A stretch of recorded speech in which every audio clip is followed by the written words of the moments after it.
All right, this is the recap for today. I am currently up $84. Yes, a total of $84. That is because I am break even for the day.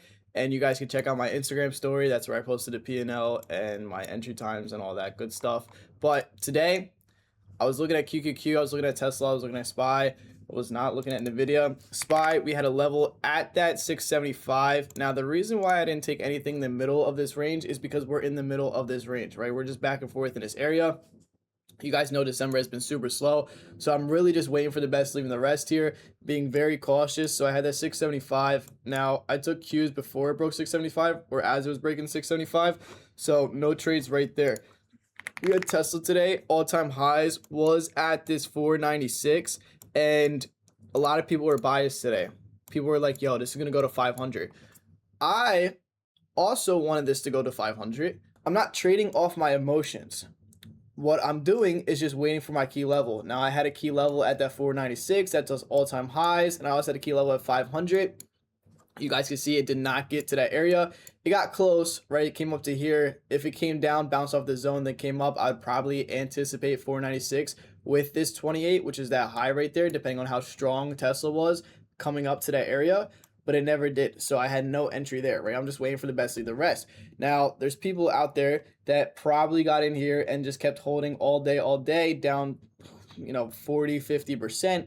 It's not really profitable because you would have made 15, 20% ish plus, which is not even 0.5 R, but it's all right. Now, you guys have to realize it's just a numbers game. That's exactly why the way that I trade is very systematic and it's very easy to follow once you get the hang of it. And if you're a profitable trader, you're starting to become a profitable trader, you understand exactly why I do what I do, and you understand that I am actually profitable because of how I think about trading, not because of what I'm trading. Now, I wanted to take the 605 break and it went, but it was just super slow, right? When it broke 605, it was super slow. So I decided to not take the trade. It went like 50 cents, which is fine. SPY at the time broke under that 675 and then actually retested that 675, as you guys can see right there. So when I saw that, right, I wanted to see that continuation. I did say I wanted to see that continuation on QQQ under that 44. The reason why I wanted 44 was because last time we broke 605, we actually got to a low of 44. So I saw that SPY was rejecting. It was looking really good. We literally came up, came right back down, and I said I wanted to have a quicker scalp. I wasn't really looking for this full 1 to 3. I was just looking for a quick scalp into that 604, and then I would have called it there just because I know we are pretty extended, which means that we're probably not going to see that big of a move.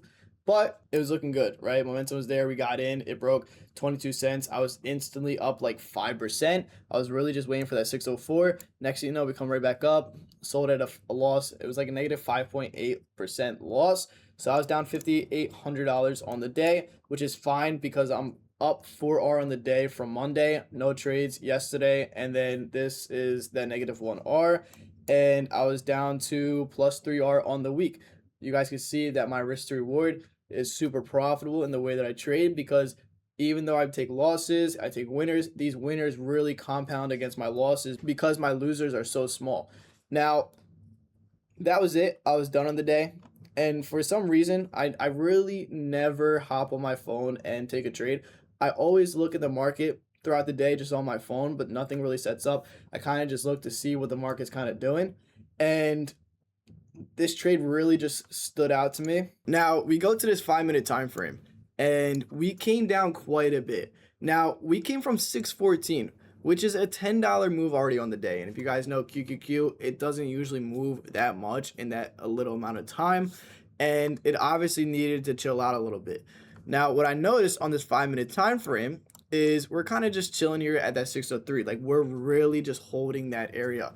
Now, what I identified, right, this is what I seen in my head, was we're just chilling here at this 603, right? We're just holding this area. We came up, came down, and then we started holding this area again. I saw that, and I was like, all right, I'm on my phone, quarter size, stop loss going to be the low of this.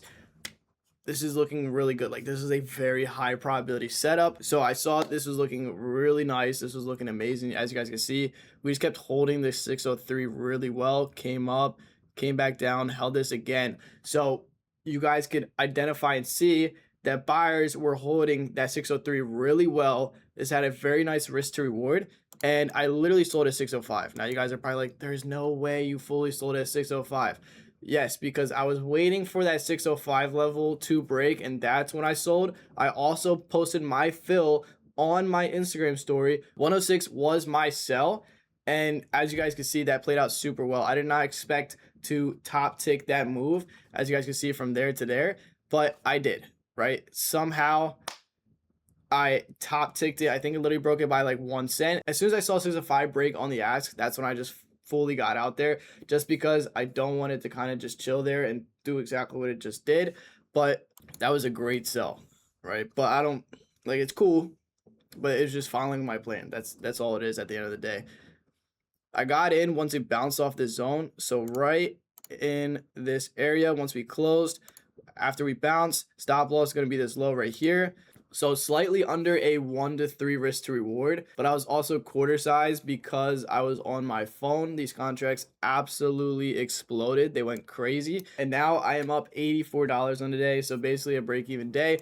After commission, down a little bit, but that's just how it goes. At the end of the day, trading is literally just a game, right? You guys cannot think about trading as a money-making machine, because it can be if you understand how to actually trade first. A lot of people do it backwards, where they're trying to make as much money as possible, and that's just not how it works, right? You have to actually think of this like a game where you level up your stats and get that as best as possible, and then the money will follow. Like, this isn't luck, right? The reason why I'm profitable is not luck. There's no luck. If you guys seen my systems, you guys see my framework and my blueprint, like there's no luck in that. It's just a mathematical equation. That's exactly what I teach everyone that joins my mentorship. And if you think that you are a serious enough trader for me to accept you guys, fly down below and we'll see if you guys qualify. If you guys do, I'll see you guys inside. Peace.